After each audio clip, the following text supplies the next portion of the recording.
Bonjour à toutes et à tous, bienvenue dans cette nouvelle vidéo. La pleine lune donc aura lieu le 4 juin 2023 à 5h41 du matin, heure de Paris. Dans cette vidéo, bien entendu, nous allons parler de cette pleine lune. Je vais, comme d'habitude, faire une petite improvisation sur ce que je vois par rapport à ce thème. Donc je n'ai pas encore étudié la question, on va le faire ensemble. C'est tout l'intérêt en fait des vidéos de nouvelle lune, de pleine lune, d'horoscope un petit peu si vous voulez, plus intuitif. Alors, première chose, avant de commencer quand même, vous pouvez bénéficier de la lecture du magazine Cosmos qui est gratuit et vous pouvez retrouver donc les liens en description. Il y a 3 numéros de disponibles, donc un sur la Lune, un sur Mars, un sur les maisons en astrologie, dont les maisons dérivées, qui, si vous connaissez un petit peu mon travail, eh bien, j'utilise beaucoup ces maisons dérivées, j'adore, c'est spectaculaire. Et également, je vais faire donc une petite conférence sur les maisons dérivées, un petit webinaire qui aura lieu début juin. Si ça vous intéresse, je vous ai mis également le lien dans la description. Ça coûte 50 €, ça va durer 2 heures et vous allez pouvoir étudier ces maisons dérivées. Alors c'est surtout en astrologie occidentale, mais ça peut également vous servir en astrologie indienne et ça va également être intéressant d'un point de vue thérapeutique et spirituel et également par rapport à la rectification de votre heure de naissance par rapport à votre propre thème, grâce justement à ces maisons dérivées. Et vous allez voir qu'on va faire des choses très intéressantes durant ce webinaire. Il n'y a que 20 places de disponibles, donc si ça vous intéresse, vous pouvez cliquer sur le lien en description pour en savoir un peu plus. À nous avec cette pleine lune qui aura donc lieu le 4 juin. Alors, une pleine lune, c'est quoi? Eh bien voilà, c'est tout simplement lorsque la lune est en face du soleil. La lune va représenter l'esprit. Et puis, le soleil va représenter l'essence. Donc, la lune, c'est évidemment Manas en astrologie indienne, dans la philosophie indienne. Manas, c'est un mélange d'émotions, un mélange de sens et un mélange de pensée. Donc, évidemment, si je ressens quelque chose, j'ai une émotion. Cette émotion me donne une pensée. Les pensées vont tourner en boucle, me donnant d'autres émotions et me faisant me sentir plus ou moins bien en fonction de comment est positionnée la lune dans notre thème et dans le ciel. Donc, les pleines lunes sont tout simplement l'idée que on va récolter les fruits.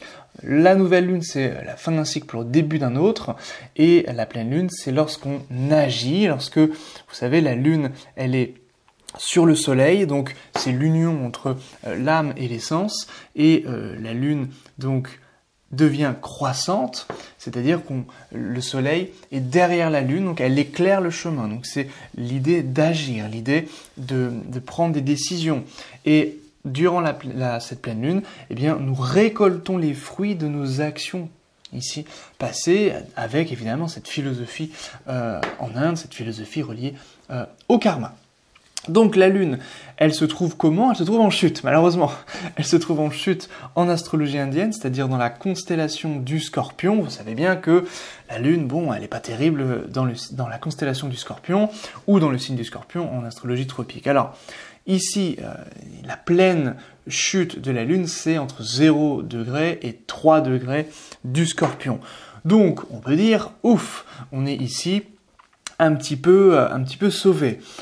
C'est vrai, mais il va falloir regarder l'ensemble des aspects sur cette lune, parce que la lune est quand même un petit peu défavorisée ici dans le Scorpion, et évidemment, on va devoir regarder comment est placé Mars et comment est placé Mercure. Pourquoi Mars? Parce que la Lune est en Scorpion, elle est donc dépendante de Mars, et la Lune est en Jyeshta Nakshatra, on va en parler. Le Nakshatra régi par Mercure, et Mercure va donc être également une planète importante à étudier, puisque la Lune va donc dépendre d'une part de Mars dans sa constellation, et d'autre part de Mercure dans sa micro-constellation, ici Jyeshta Nakshatra. On va commencer donc par Déjà, le scorpion, c'est quoi le scorpion? Le scorpion, c'est aller en profondeur dans les choses, c'est aller dans les choses un petit peu enfouies, un petit peu cachées. Alors, évidemment, la lune en Jyeshta Nakshatra, c'est encore plus intéressant que de parler du scorpion, parce que si on veut vraiment parler de la nature des signes, on fait de l'astrologie occidentale. Donc ici, on va vraiment parler de ce qui est le propre, le génie de l'astrologie indienne, en tout cas de l'astrologie sidérale, ce sont les nakshatras. Jyeshta, j'avais déjà fait une petite vidéo là-dessus l'année dernière, c'est régi par Indra. Indra, c'est quoi? C'est le chef des dieux, celui qui a détrôné l'ancien chef des dieux, c'est-à-dire Varuna, et il a dégagé Varuna, justement. Ce qui est très intéressant, c'est que Varuna, il régit la constellation de Shatabhishak. Dans Shatabhishak, nous avons une planète, nous avons Saturne. Et donc, nous avons ici un combat entre Varuna, qui est devenu maintenant le dieu des océans et le dieu de la nuit.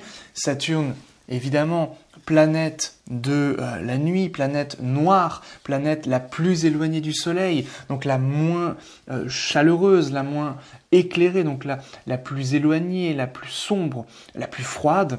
Eh bien, cette planète, donc, va rentrer en carré, ou déjà, en fait, rentrer au carré durant cette pleine lune. C'est-à-dire que la Lune a déjà fait un carré, donc c'est déjà une Lune et un ciel qui déjà nous donne quelques petites tensions quand même. Hein. Donc cette Lune, Indra et Saturne, ici Varuna, rentrent en conflit. C'est le conflit de la dualité de la nuit, de la dualité de la nuit et du jour ici. Également, ça peut être évidemment ici, la Lune, elle est planète ennemie de Saturne. Donc on a ici la Lune qui vient donner des petites complications à Saturne. Saturne, c'est le pouvoir en place. Saturne, ici, il est fixe dans la constellation du Verseau. Et la Lune va plutôt nous renseigner sur le peuple, plutôt nous renseigner sur la population, sur ce qui est populaire de manière générale. Donc bien entendu ici, on a encore un mécontentement relié au pouvoir en place, un ras-le-bol général, et puis la Lune, donc, qui est régie par Indra, eh bien elle a envie de négocier ou elle a envie de faire en sorte évidemment de reprendre le pouvoir, de reprendre un petit peu sa place. Donc, est-ce que cette Lune va, entre guillemets, pouvoir le faire maintenant, donc cette année, ici, puisque la pleine Lune donc, va agir simplement pendant un mois, jusqu'à la prochaine pleine Lune. Par contre, ce qui est intéressant, c'est qu'elle va dépendre de l'éclipse. Et dépendante de l'éclipse, elle a des effets jusqu'au 28 octobre 2023. Donc non, parce que Mars est trop faible. La Lune va donc dépendre de Mars, comme on l'a vu. Mars est trop faible parce qu'il est en Cancer. Alors quand même, Mars ici aspecte de très proche, de 100%, comme on dit dans les aspects Parashara, ce Saturne. Donc ici, il y a vraiment une grande animosité, une grande tension sur Saturne. Saturne qui peut aussi nous renseigner, donc on l'a vu sur le pouvoir en place, mais aussi sur des recherches reliées à la médecine, ici dans Shatabhishak, et Mars peut aussi nous renseigner sur cette idée-là. Donc je pense qu'il pourrait y avoir des petits scandales par rapport à soit des vaccins, soit des choses reliées à la médecine, avec ce Mars qui vient bien sûr aspecter, donc on l'a vu de 100%, c'est un aspect fatal, donc il va inspecter Saturne. Nous avons en plus des aspects des nœuds lunaires sur ce Saturne. Donc ici, les nœuds lunaires viennent renchérir, accentuer cette idée de confusion, cette idée que les choses ne sont pas entièrement claires sur ce Saturne. Donc bien sûr, Saturne en Shatabhishak qui va surtout mettre l'accent sur l'aspect de recherche scientifique, des progrès médicaux, etc. grâce à ce nakshatra relié à Rahu ici. Alors, bien entendu, si on prend le thème de Paris, on a un ascendant en Taureau. Ici, on a le soleil qui est très puissant. Hein. Donc, très certainement que ça peut être une ce peut être un moins important par rapport à la France. C'est-à-dire que la France peut faire parler d'elle, peut être visible, peut être au cœur de l'attention, au centre du monde, un petit peu. En tout cas, du 4 juin ici à début juillet ou fin juin, plutôt début juillet.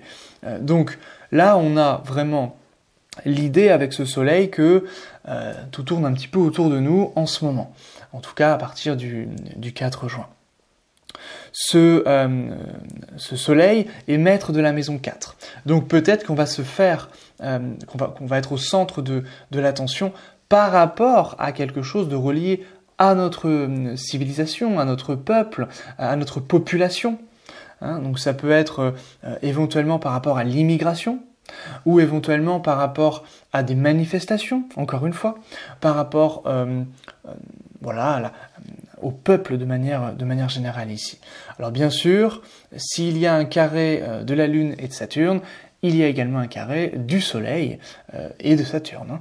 Donc là, on a ici les énergies qui vont être de plus en plus puissantes, de plus en plus tendues aussi, avec ce carré, cet aspect donc, qui découle des aspects occidentaux qu'on appelle ici les aspects Tajika, comme on peut le voir ici, donc l'aspect de Soleil carré Saturne, Lune carré Saturne, dans cette forme d'astrologie qui est tout simplement, qui fait partie de l'astrologie indienne et qui est une importation arabe du XIIIe, XIVe siècle. Et qu'on utilise beaucoup dans l'astrologie horaire, notamment, parce qu'on m'avait posé la question en commentaire. Alors bien sûr, là c'est un petit peu compliqué parce que nous avons donc la Lune qui dépend de Mars et de Mercure et nous avons le Mars qui est en chute. Le Mars qui est en chute, il pose problème. Il pose problème dans le contexte actuel, puisque nous avons la Lune en Scorpion, Mercure, Jupiter et le nœud nord en Bélier. Ce qui signifie que toutes ces planètes dépendent de Mars. Et comme Mars n'est pas bien loti, comme Mars est faible, comme Mars ici va réagir de manière émotionnelle, ça peut accentuer les effets pervers de toutes ces planètes. C'est-à-dire que toutes ces planètes vont reposer sur un socle instable. Bien entendu, comme Jupiter, il est quand même un peu meilleur, c'est la planète de la chance, mais il repose aussi sur une planète instable et il est vraiment ce Jupiter conjoint ici au nœud nord, donc ça vient vraiment donner un caractère excessif à cette maison 12 si on prend l'astrologie mondiale, c'est-à-dire dans les dépenses. Les dépenses du pays ici vont être conséquentes grâce à Jupiter nœud nord. Également parce que voilà, ce Jupiter est maître de 11, donc ça peut aussi nous renseigner sur les finances de manière générale, le Mercure maître de 2, donc les finances également. Ici, donc on a des dépenses qui peuvent concerner la maison 8. La maison 8, ça peut être lié éventuellement à tout ce qui touche à la sécurité du pays, tout ce qui touche éventuellement à l'armée, éventuellement à la police aussi. Voilà, ici on peut se préparer pour l'armement en maison 8 éventuellement. Donc on a pas mal de choses ici comme ça qui peuvent nous mettre un petit peu sur certaines pistes, qui peuvent nous alerter un petit peu. Ce Jupiter donc nœud nord, il peut avoir des bonnes choses, mais puisqu'évidemment ce sont deux planètes qui donnent, deux planètes de manifestation. Donc par exemple sur le plan individuel, sur le plan personnel, c'est surtout le Sagittaire, le Bélier, le Lion qui vont profiter de ces énergies-là, le Verseau et les Gémeaux aussi, un petit peu moins fort mais aussi, qui vont pouvoir profiter pleinement de ces énergies-là. Alors Bélier évidemment aussi. Attention à l'excès, parce que ça va être une pleine lune excessive, et on l'a vu, donc Jupiter qui peut donner de manière excessive, mais qui peut aussi reprendre, parce que dépend ce Jupiter et ce nœud nord d'un Mars qui est vraiment instable. Donc les choses peuvent avoir lieu, peuvent être données, par exemple pour une lune en poisson, ou pour un ascendant poisson, ça peut très bien donner de l'argent, pour un ascendant, une lune en gémeaux, ça peut très bien donner de l'argent, ça peut très bien donner des choses intéressantes au niveau du salaire, des choses intéressantes au niveau du réseau social, éventuellement aussi pour les Gémeaux, mais ça peut aussi donner et reprendre avec ce Mars qui donc est responsable de ces planètes et qui est en chute. Donc là, on a des choses un petit peu particulières. Si vous êtes ascendant ou lune en bélier, attention ici, c'est-à-dire que vous pouvez prendre du poids, attention à votre santé, également, avec Jupiter puissant et puis votre maître de 1 qui est en chute. Donc voilà, sur le Scorpion, attention à votre santé ici principalement. Les voyages ne sont pas du tout conseillé, puisque votre maître de 9, la Lune, est en chute, votre maître de 1 est en chute en 9, donc les voyages sont pas terribles ici, puisque évidemment c'est la Lune ici qui est la plus affligée. La Lune qui reçoit un aspect de Saturne, la Lune qui ici est en chute et qui dépend de Mars en chute. Donc évidemment c'est cette Lune et Mars, tous les deux, hein, qui sont ici vraiment en mauvais état, en mauvaise posture. Et encore, le Mars, il reçoit quand même une conjonction alors, très large, mais quand même, de Vénus, qui peut quand même apporter son soutien. D'ailleurs, pour les taureaux, donc Lune en taureau, ascendant taureau, le Vénus est en maison 3 pour vous. Donc là, ça va donner quand même cette idée, cette envie d'entreprendre, cette idée de faire des choses. Mais attention, puisque vous risqueriez d'être un petit peu dans une querelle, d'être un petit peu, voilà, les énergies peuvent être un petit peu tendues au niveau, par exemple, de relationnel ici. Donc, soit un partenariat, soit un partenaire, soit les relations de manière générale, ça peut être un petit peu tendu par rapport à un projet, tendu par rapport à un déplacement. Il peut y avoir aussi des querelles par rapport à un frère ou une sœur plus jeune notamment. Donc voilà des petites énergies. Pour la Lune en Balance, ascendant Balance, là ça va plutôt concerner le domaine professionnel, avec votre Vénus ici en maison 1, en maison 10, pardon. Donc ici, ça va chauffer un petit peu au niveau de la carrière. Ça peut être la mésentente avec un supérieur hiérarchique par rapport à cette pleine lune, donc par tout le mois de juin en réalité. Votre lune ici, elle va être en maison 2, donc ça peut aussi mettre l'accent sur des dépenses pour un projet, des dépenses ici qui peuvent être qui peuvent concerner principalement des projets professionnels, la carrière ou des dépenses imprévues ici. Si vous êtes marqué par Jupiter, donc Lune en Sagittaire ou ascendant Sagittaire, ici, évidemment, le Jupiter, il est où? Lui, il est dans votre maison 5. Donc ça, c'est quand même plus ou moins favorable, quand même très favorable par rapport aux enfants, par rapport aux projets, par rapport à votre créativité. Donc Sagittaire, Lion également. Ici, donc Lion, très favorable pour la carrière, très favorable pour tout ce qui touche à la mer un peu moins, aux parents principalement la mer pour les lions, ascendant Lion, Lune en Lion donc, un petit peu moins par rapport à la mer, mais on a cette idée que vous pouvez être quand même relié ici à la mer avec cette lune qui touche donc votre maison 4 pour les lions. Pour les ascendants poisson, lune en poisson, ici votre Jupiter, donc on l'a vu, est très bon pour les finances. Hein. Ici, c'est très très bon pour les finances. Attention quand même aux dépenses qui peuvent concerner un enfant. Donc Mars en chutant en maison 5. Attention éventuellement, alors je regarde par rapport aux maisons dérivées. C'est plutôt faste en réalité. Alors si votre enfant est en âge de travailler, un travail peut venir à lui, mais ça peut ne pas forcément lui plaire. Voilà, des petites choses comme ça que les maisons dérivées qui sont facilement interprétables.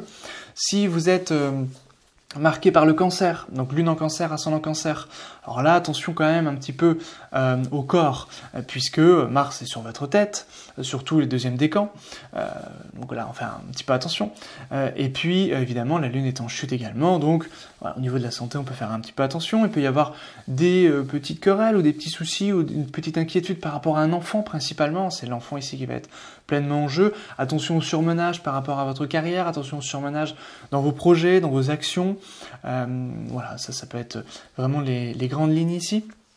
principalement. Ça va être un mois pour vous, vous allez nourrir beaucoup de choses, les cancers, hein.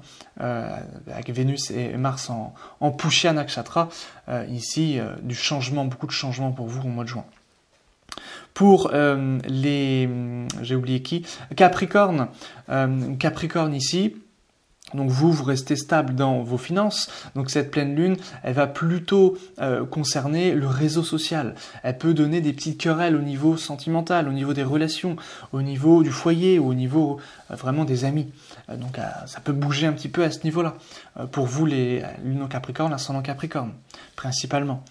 Et puis pour les Verseaux, ascendant Verseau, lune en Verseau, donc, eh bien, ici, ça va principalement aussi toucher le domaine professionnel avec cette lune.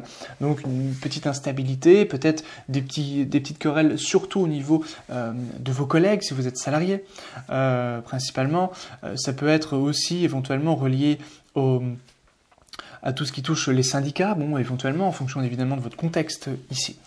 Donc, voilà un petit récapitulatif général de cette pleine lune. Donc une pleine lune qui est quand même pas terrible hein, au niveau de ses énergies, alors qu'il peut donner, on l'a vu très puissamment avec Jupiter, Rahu, en fonction des maisons touchées ici dans votre thème natal sur le plan personnel.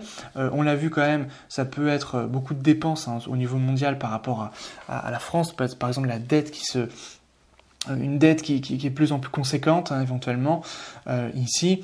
C'est quand même assez favorable, je pense, au niveau boursier, au niveau de la bourse, pour ce mois de juin.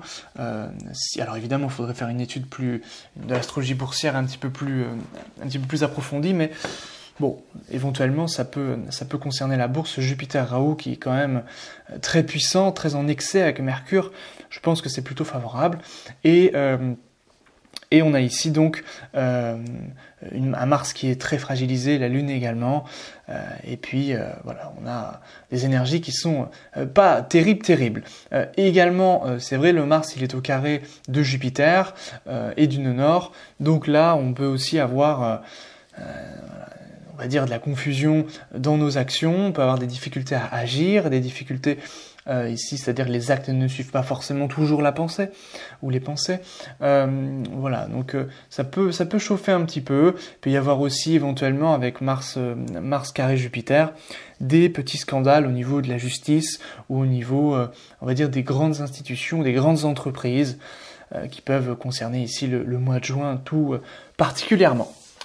Merci à vous d'avoir suivi cette vidéo, donc très simple ici sur cette pleine lune. Et puis, n'hésitez pas, si ça vous intéresse, donc à lire le magazine Cosmos, les liens sont en description, et également à réserver votre webinaire qui aura lieu début juin sur les maisons dérivées. Je vous souhaite une excellente continuation, et puis on se retrouve très vite pour une prochaine vidéo. Merci à vous, bye bye.